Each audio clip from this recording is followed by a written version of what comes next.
Hi, I'm Colleen. And I'm Chrissy. And we are the CSisters. On this episode, we're going to talk about the experience that our families go through with what we've had. And today, our guest is Chris, Chrissy's husband. Hi, Chris. Hello. My husband. It must feel so weird doing this with us, isn't it? A little bit. So, let's start from the beginning. So, y'all have heard how she was diagnosed, but I was out fishing that morning when she was diagnosed. Mm-hmm. He was having a good old time. Yep. And I came in and I ruined it. I had known she was going to the gym, and I got back from fishing and surprised she wasn't home yet. So I got on our little Life 360 app and seeing she was Hunted her down. seeing she Not was just at for the kids, it's for emergency wives room. too. Right? And so I called her and seen what she was doing. She said she was just going to get some things checked out real quick. And she called me called me back 30 minutes later. I don't think I answered, did I? No, Aubrey answered first. Yeah. So I think- didn't answer. Yeah, and then I called Aubrey yeah. and told her to call me, or told her to tell me to call you. So I called you back. Mm-hmm. And that's when you told me that they'd found a mass on your brain. Yeah, I think I told you first they were going to do a CAT scan and do blood work. Yeah, I think I told you all that. And then maybe that was out when you were out in the boat still. And then you got home and... Yeah. So how are you feeling once you found that out? Were you just like, all right, we're going to wait and see? Or honestly, it was a weird feeling that came down on me. It was like you knew, but you didn't know? Nervous, but we weren't sure, and I was trying to be optimistic. Right. But it was hard to hear them words. Mm-hmm. No one wants to hear that. No. And, so I was like, I'll stop what I'm doing and head down to the emergency room to be with you and see what the doctors have to say, and which they really didn't have anything else to say for a couple days. Yeah. So we got transferred. It was just a wait and... Hurry up and wait. Yeah. Yep. Like I was thinking of what you say. Yeah, hurry up and wait. Hurry up and wait. The Marine Corps way. Yep, that's exactly what it was. So after she got transferred to the main hospital, they said they were going to do surgery and remove the tumor. Mm-hmm. Well, at least you didn't do it on your husband's 40th birthday like I did. Right. So they said they were going to remove it, but the surgeon came in and talked with us and said he really didn't know what it was going to be. Mm-hmm. And brain surgery is not something to mess with either. So No. But we did ask him then later, before the surgery, we asked him what he thought, like, in your opinion. What is it looking like? What's it look like? And that's when he told us that he thought it was going to be glioblastoma. Mm-hmm. I don't remember him saying that, but Yeah, of course I don't remember everything because... Right. Yeah, when you're in kind of shock, you just don't... Well, you're hearing a bunch of things, but you're not really retaining them. And us physically going through it too. There's some things that I still don't remember during that situation that my husband does remember. Right. Yep. That's why it's good to always have your second half there. I remember it differently, but it doesn't... Yeah, I probably am not remembering it right. Well, each person goes through it a different way too. Yeah. So there's things that he remembers that you might not have, and things you remember that he might not have. Yeah. And then you just put a story together. right. Yeah. So after she had the surgery and she came out. It was scary waiting for the surgery. It seemed like it took an eternity the day of. And then when she got out, it was a little nerve-wracking too, because she actually had no use of her right side. Oh, wow. At first. It was completely, well, she couldn't even move her right hand or her right leg. Oh, wow. I could wiggle. Wiggle your toes and your fingers just a little bit. Yeah. Well, that's scary in itself. Yeah. And for some reason, I wasn't scared because my mind, I felt like I just wanted my mind to be like complete. Like I wanted to think for myself and just have all my memories. Mm-hmm. And I think and I wanted my personality. I think that's what my kids wanted too. That's what they were worried about. And that's what my oldest daughter started crying about. She's like, are you going to be the same, Mom? Yeah, because they always worry, especially at that part of your brain. Yeah. When they're doing it. That same thing they asked about me. They were worried about are my characteristics going to be the same when I get out? The only thing that's different is I'm actually more tolerable now. Sure. With other people, that things that used to bother me before I used to get so upset about, I'm just like, whatever. And that could be because I have a terminal diagnosis, or that could be because of the brain surgery itself. Yeah. Or it could be both. Yeah. So, I mean, she definitely was her normal self when she got out of surgery. She was cracking jokes with the nurses and the staff in there. Yeah, I was like making sure, I was like, the alarm's going off. What's my map? Because that's the mean arterial, I can't even talk, but it's the mean arterial pressure from the art line. I was like, what is that? Why is I could barely see because of the anesthesia or the drugs. I was like, what's my heart rate? And it was like, I think it was like low. It was like 40 or 50. See, this is why nurse is never a good patient either. It's like a doctor. But my nurse was like awesome. He was a travel nurse, and he just talked to me the whole time, and he kept me like That's good.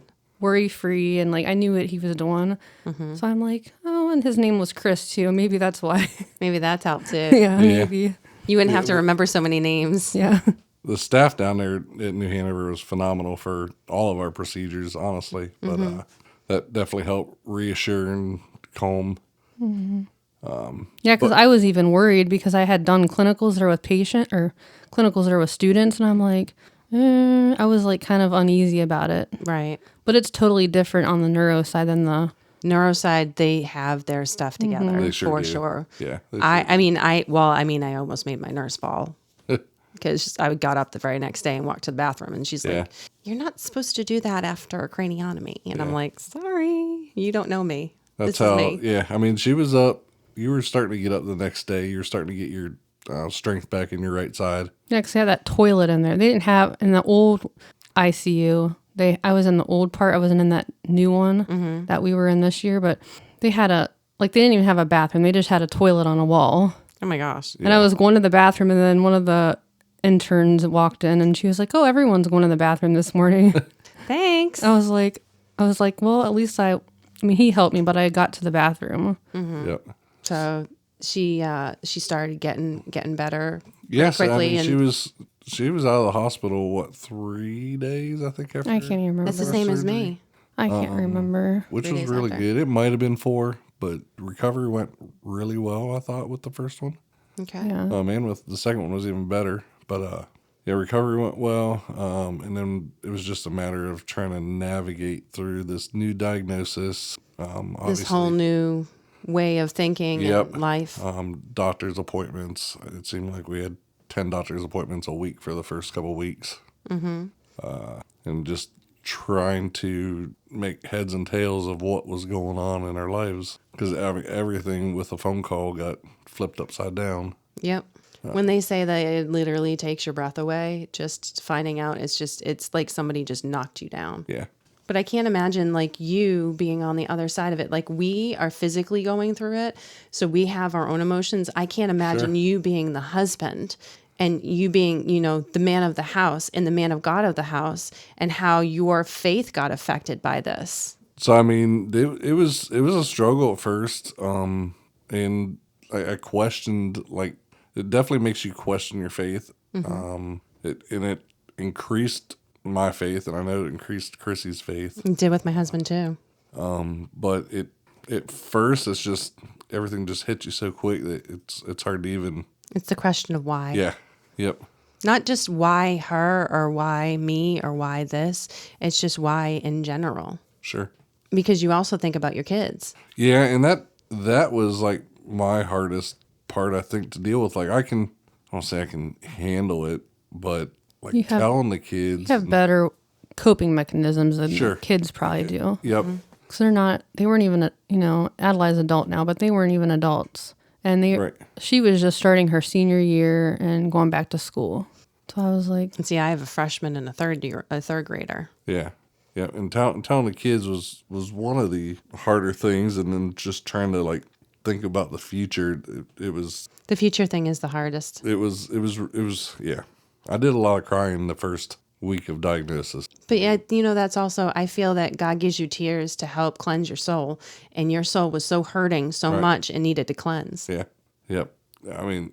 But just God putting your family and my family in each other's path too. Right. Before even any of this happened to me. Right. I mean, talk about God's intervention. If I didn't have you guys, I wouldn't have been able, and my family wouldn't have been able to navigate the way we have. Sure. I mean, I definitely believe he puts people in your life that are needed and to help you through your trials and tribulations. And And I mean, we've had a lot of our own. Me and Chrissy have of our trials and tribulations and through our relationship through the years. I feel that a lot of that has built us up to where we could withstand this. Right? It's like you didn't realize what you were going on or what you were going through at the time, but then now that you look back, you understand why God had put those things in your path and had you go through that because you needed the strength to get to where you are now. Absolutely. Yeah, I think if we wouldn't had previous like storms to go through, our relationship probably would have crumbled. Right? I would have just been like, I wouldn't have There's a dealt. lot of stories out there of people's spouses leaving them after diagnosis, and I don't understand how you can do that, but at the same time, if we hadn't gone through what we've gone through, who knows? Everybody where has your a breaking head would be. point. Yeah. Yeah, everybody has a breaking point, whether it's the person going through it or the person that's trying to support them. Yeah. And sometimes you never know what that relationship is too. It could be one person pushing the other person away. Yep. Yeah. Because I've seen that too with cancer patients pushing, other people away because they know they're going to die and they don't want them to go through it. Yep. They got a lot going on. Y'all have a lot going on yourselves. It's different than what we have going on. So, I see both sides getting pushed away. But I see then both sides also Spouses, taking it hard. Yeah. Spouses sometimes, I can imagine that if you don't have God and you don't have your faith, I don't know how you get through it. Right? Honestly. If you don't have God and you don't have your faith, then these trying times are the trying times that they speak about in the Bible. Right. I just read something, I think yesterday or maybe it was today. It says like, because I can't remember stuff. But it was kind of nice. It was like, you don't know how much faith you have until you Don't have a choice. Yeah, until you go through something or you're faced with something. That's when your true heart will come out, like what you're really like, or what your true inside, like your self, will come out. But it also reflects on who your true friends are and family are, because in times like this, that's when those people actually do come out, and you find exactly who you should be around.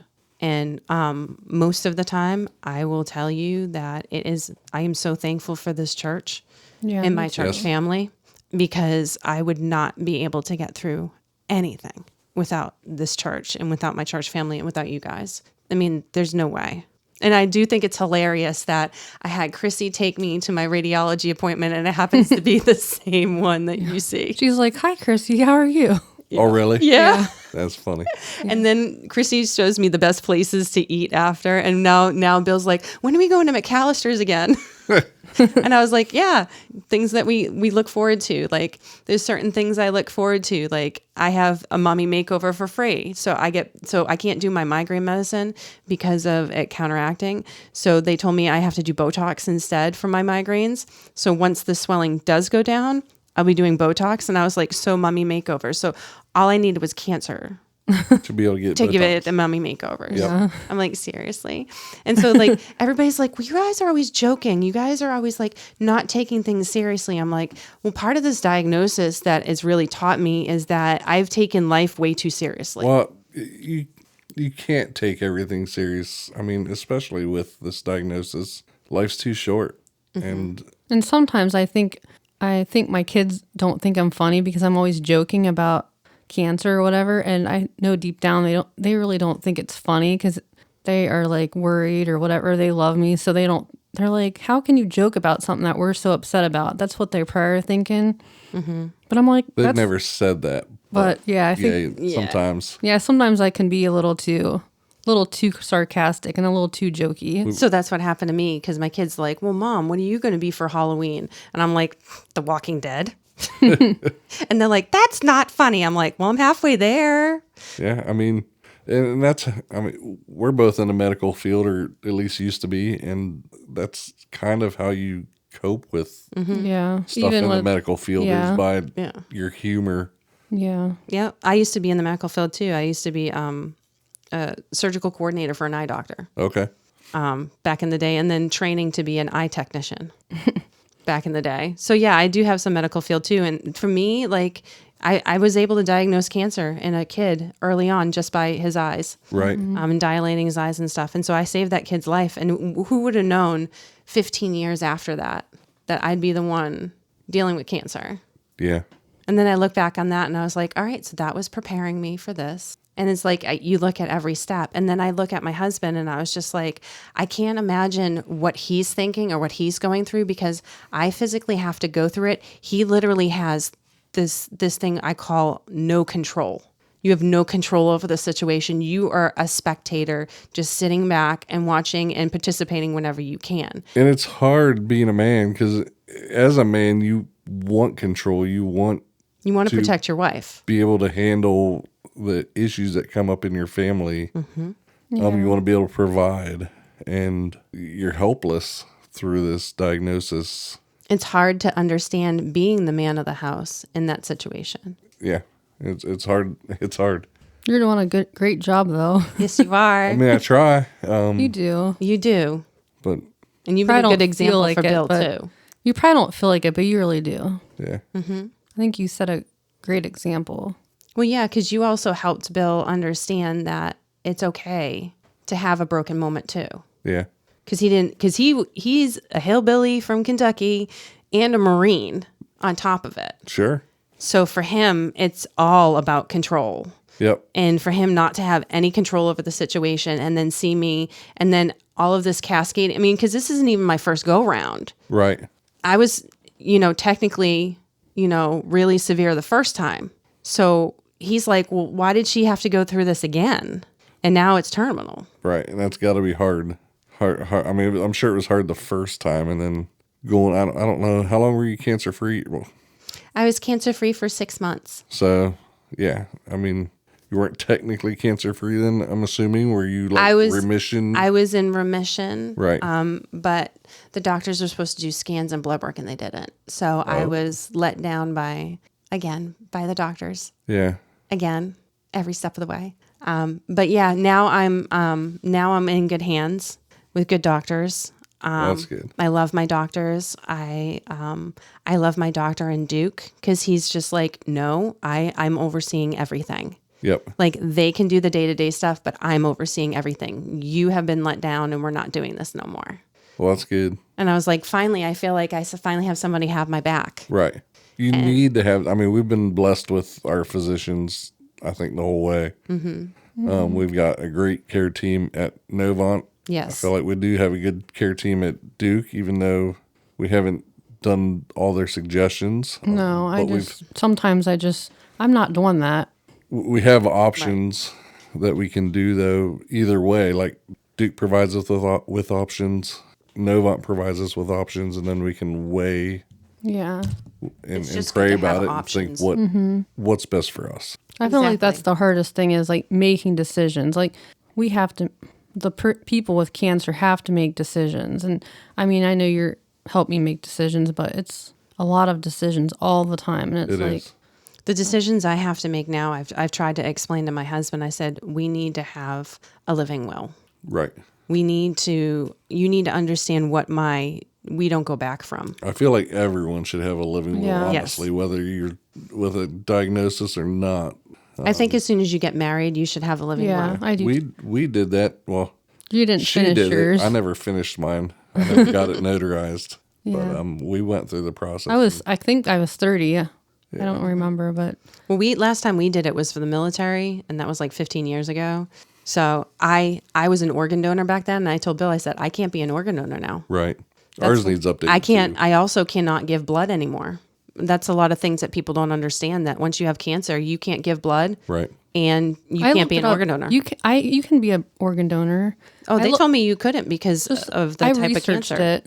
Maybe, maybe it's certain cancer, but since I have only brain cancer, I looked it up and because mine was metastatic, that's why I can't. Yeah, probably. That's probably it. They could probably still do some organs, but it's hard to say for sure.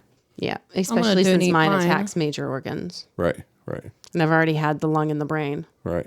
Which you would figure the many years of off and on smoking would have got me with the lungs. No, it was breast cancer. Yeah, you're expecting, I have cancer. Oh, do I have lung cancer? And they're like, no. Yeah. That's odd, but. And yet my heart is the heart of a 30-year-old because of all the sports. Oh, and that was the other thing that was actually something that I'm still trying to come to grips with, is I'm not allowed to do sports for the rest of my life. Really? Because I can't get hit in the head, and my depth perception is a problem now. Yeah. Yeah, Chrissy has depth perception issues too. Yep. So no softball, no volleyball, no basketball, no kickball, nothing to do with the ball. Supposedly my glasses fixed that though. Yeah. That's what my driving evaluation, they said. So I have to wear Or my at glasses. least helps it or improves it. Yeah. It's probably still not perfect because I'm still waiting for this eye to get back to normal from the surgery because the swelling is still there to the point where it's like hard to see. Not like completely, but just halfway. Like lose some peripheral. Yeah, because it's so swollen. I was like, whatever. Because we were joking. Chrissy would say that she's like the Michelin Man. Yeah. And then I said I was more like Violet from Charlie and the Chocolate Factory. then I was like, nobody knows probably who the Michelin Man is because it's in Akron, Ohio. I know the Michelin Man. Well, Michelin tires are nationwide though. So Yeah, I know, but does it have the Michelin Man on actually, it? Michelin's not even Akron, Ohio. Oh, I That's thought it Goodyear. was. Goodyear. Goodyear was Akron, Ohio. Oh, okay. I was thought going to that- say maybe I'm more like the State Puff Marshmallow Man now. Maybe people will understand that with all the revamp of Ghostbusters. Yeah. But yeah, so you dealt with the diagnosis. The kids dealt with the diagnosis. So where did you move forward from there? So, honestly, shortly after, how long was it? 3 weeks, 4 weeks? You went back to work? 2 weeks. 2 weeks. Yeah, maybe even a week and a half. She went back to work pretty quick after the first surgery. Okay. And that kind of helped normalize our family some. She still had And then the kids went back to school, and kids went back to school. I wanted to keep it as normal as possible. That was my goal, like just normalize. It's just the it. new normal. Yeah, It's a new normal, but it's still like she was going back to work. Kids are at school. And you hadn't even started your chemo and radiation yet at that point because we had a couple more weeks to go till after your surgery, and then you would start your chemo and radiation, and that your work was very good at working around Yeah. your appointments there because you had to go Monday through Friday So when did you stop working? after her second surgery. After her second Yeah. surgery? Okay. Yeah. At the end of September was my last surgery, so I stopped working after that. Okay. Or maybe like I stopped working on September, I think 24th. Okay. And I almost thought about going back, like this new school year. Mm-hmm. Then I was like, I talked to him, and he was like, I don't feel like you should. And I was like, okay, I'll obey you. you're the man of the house, because Pam said to duck out of the way and let him Yep. lead. Because that gives him a little bit of control back too, and make sure that we are making sure that you're the man of the house. Right. If it was me in her shoes, I wouldn't want to go back to work. Mm-hmm. I really wouldn't. I would want to enjoy life, and It just makes me feel not that useless she's because I'm out. at home. Like, I'm not doing anything. And actually, I get really tired after I take that seizure medication. So I'd be like probably sleeping on my desk. Mm-hmm. Right. But it would just give me like, I'd feel useful. Because right now I sometimes don't feel useful. And so that's why I want to volunteer. Well, and that's why I think this podcast too helps both of us, because it doesn't just get the word out there and lets other people know about their experiences and about our experiences and each one of ours experiences. Maybe it might help somebody else that Yeah, I hasn't. feel like I'm helping someone, even though yeah. I'm not physically helping them, but I'm, I guess, verbally helping them. verbally or spiritually. Yeah. They feel so they don't feel alone. And lots of people like instant message me like through Facebook, and I try to help them too. Mm-hmm. Like A lot of people have reached out through Facebook with me too. Yeah, you keep in touch with quite a few people. Yeah. So you see, you're doing your volunteer work. It's just in a different way than you Yeah. thought. It's in Right. God's plan. Yeah. So she went back to work, and then she started her chemo and radiation, and that was for 6 weeks, 5 days a week. And that we kind of, luckily I hired an employee for my business, so I actually was able to come and go had a lot more freedom at work. So that's good. So you could be with her for them. I could go to a lot of her appointments, which I tried to that's go been at hard for least Bill. once a week. And we try to go like ride bikes after the appointment or Make sure to do keep her something active. fun. Yep, keep her active. And then after that was over, other than our MRIs every 2 or 3 months and then doctor's appointments that followed up, it was fairly back to normal for the most part for the next I don't know, a couple months. Well, I love 4 to seeing 6 months. the pictures that you guys have had because you've made sure to make memories with the kids. Yeah, absolutely. And I love that you guys are taking every chance that you get and to make memories with the kids because that will definitely carry on no matter how long we do live. Yep. And we've tried to make it more of a point to, even if it's just weekend getaways, taking the kids and going to the mountains, or because Adelaide lives out in the mountains now for school. Right. We even forced her to go on a bike ride. Yeah, Really? We took her on Yeah, a bike ride. She flipped over the handlebars. Yeah, we thought no. we thought it was funny. She blamed us because we took an off-beaten path. Like it was a bike trail, but it was kind of like an off-beaten trail. Like it was like rocky, and I think she just stopped too fast, and then she went. Oh no. We were all laughing. I mean, we made sure she was okay. She was okay. Right. We were But it more was funny. laughing at how she was getting so mad about it and blaming us. I'm like, this isn't our fault. That sounds like a Harley thing. Harley would do that.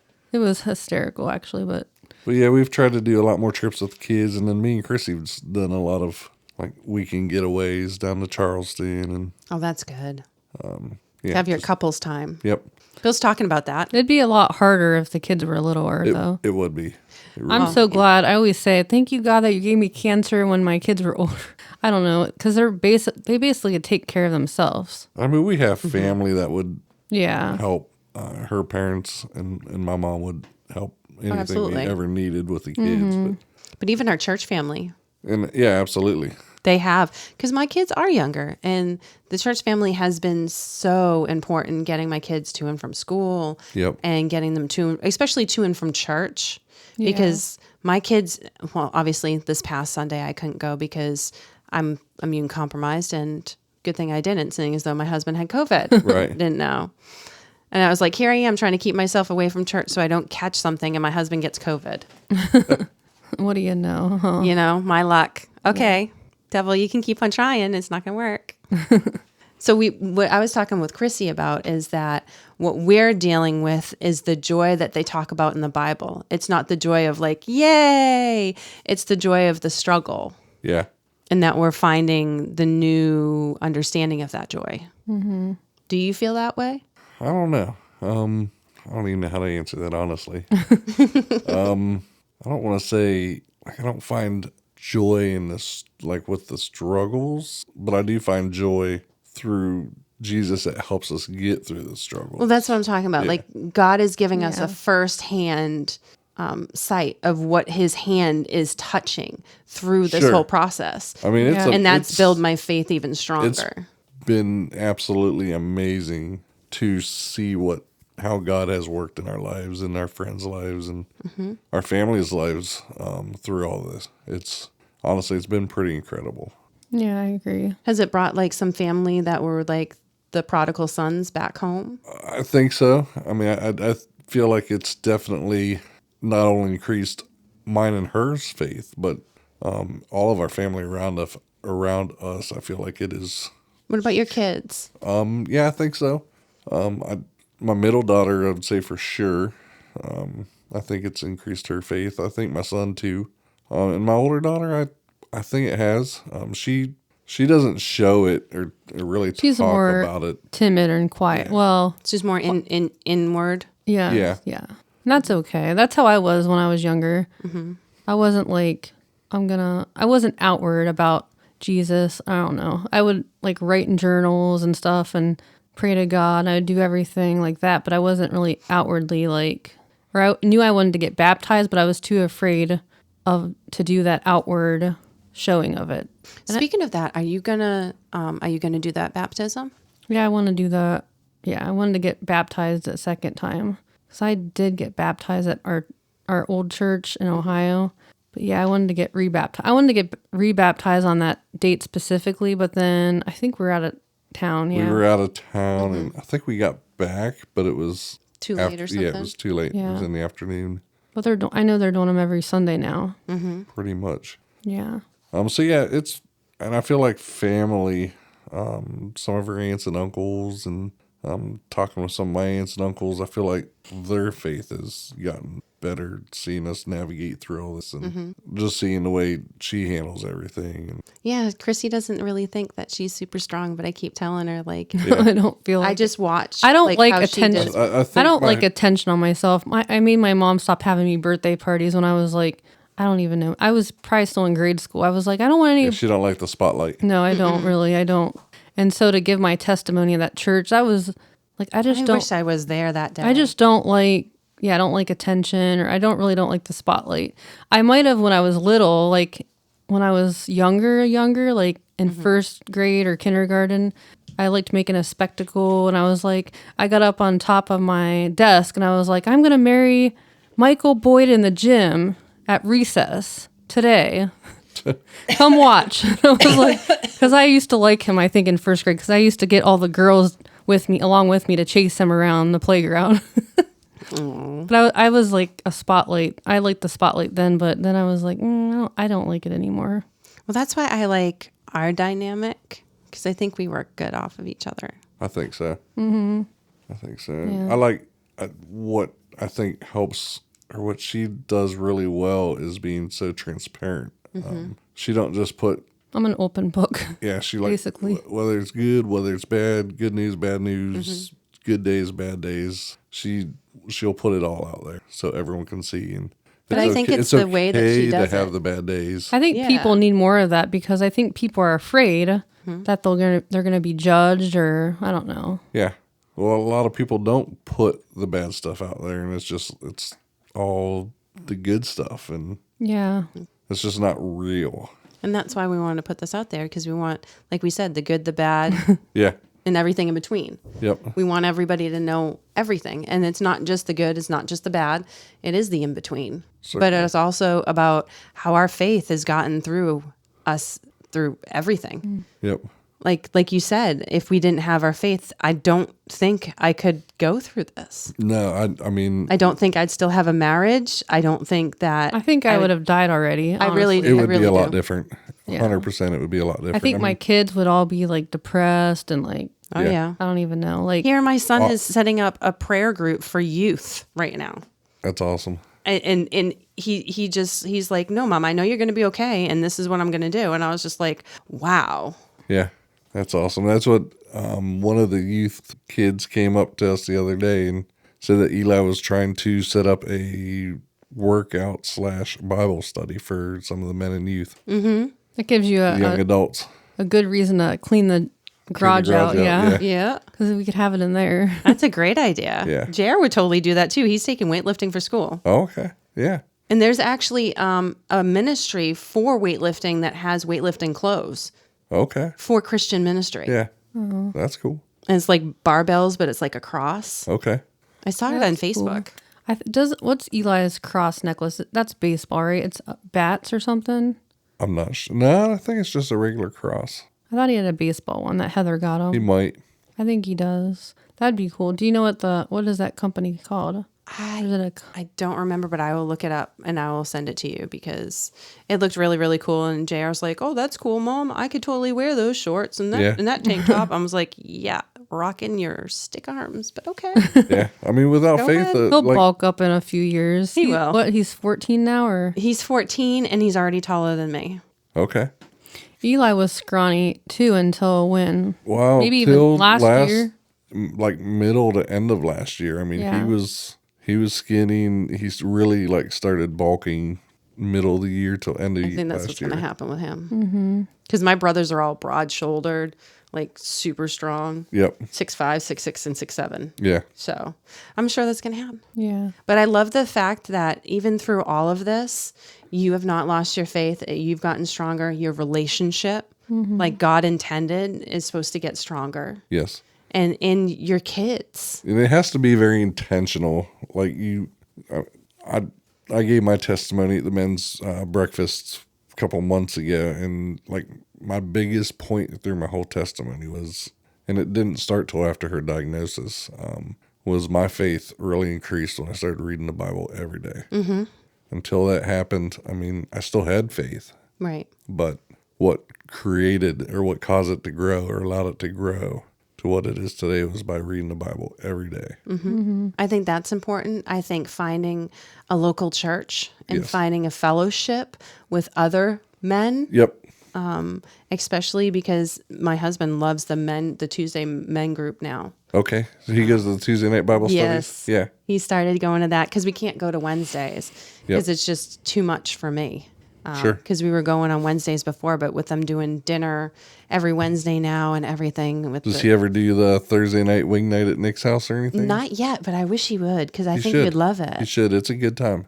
It does sound like a good time, and it sounds like a good fellowship of men. It is. I want him to go see The Forge too because I heard The Forge is a really good movie for men's ministry Okay. and for being a man of God and being a male figure for younger men. Yeah. It's done by the Kendrick brothers, which I love their movies. They do War Room and Courageous. Okay, yep. And I love all those. Yep. Yeah. Fireproof. Yeah. So this is their newest one. It's called The Forge. I'll check it out. It's still in theaters right now. I think they extended it a week. But I mean, it doesn't even matter if you're a man of God or not. Just watching it itself, you can learn so much about faith. We Right. can just rent it at home and watch it. Last time we went to the movies, I'm like, oh my goodness, it's so expensive. When we were dating, they were like, I mean, it was expensive back then. I back thought then, but it was, I mean, it was like- $20 was a movie. A movie night was $25. Yeah, now it's like 60 100. to 100, yeah. Depending If you're on getting food, if you get popcorn and drinks, yeah. easy. yeah, it's like, that is not a And my cheap kids are like, let's date go to the night. movies. I was like, I'd rather go to Sky Zone. Watch Yeah. you guys jump for an hour. Be honest. At least I know you could be tired by then. Not all hopped up on sugar. Yep. But yeah, I mean, but I'm also trying to make sure it's intentional for my kids. Like if they do go to the movies, that we do support Christian movies more. Yeah, Right. Because I think that I agree. that is part of the problem in society today too, is we're not supporting our fellow Christians. Right. And it's when I talk about stepping up and stepping out, like we're stepping out and stepping out doing this. This is not common for us. This is very uncomfortable for me and you, I'm sure. We've gotten more comfortable with. I feel like I'm comfortable now. It's still awkward, like talking about myself or Yeah. I don't even know, coming up with things to say. Although once I get going, I could talk like forever. Wherever, And yeah. God keeps on giving us topics to talk Yeah. about. So, this is What awesome. do you think our next topic should be, Chris, or some good topics? I have no idea. Well, Thought you know had- what? Put you on the spot. we will find out later from him because he has time to think about it now. That's right. So is there any like lasting thoughts or anything you want to give our viewers? I mean, not really. Just as I've said the whole time, if it wasn't for our faith or wasn't for my faith, I don't know where I'd be at, and I'd probably still be lost somewhere along the way trying to figure this out.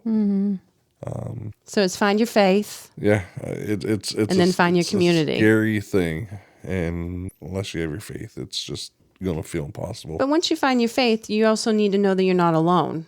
Oh, absolutely. Our community is such a great fellowship. Yeah, I mean, our community, our church, our friends, our family have been nothing short of amazing with the way they have helped us and encouraged us and prayed for us. They've circled the wagons, as I say.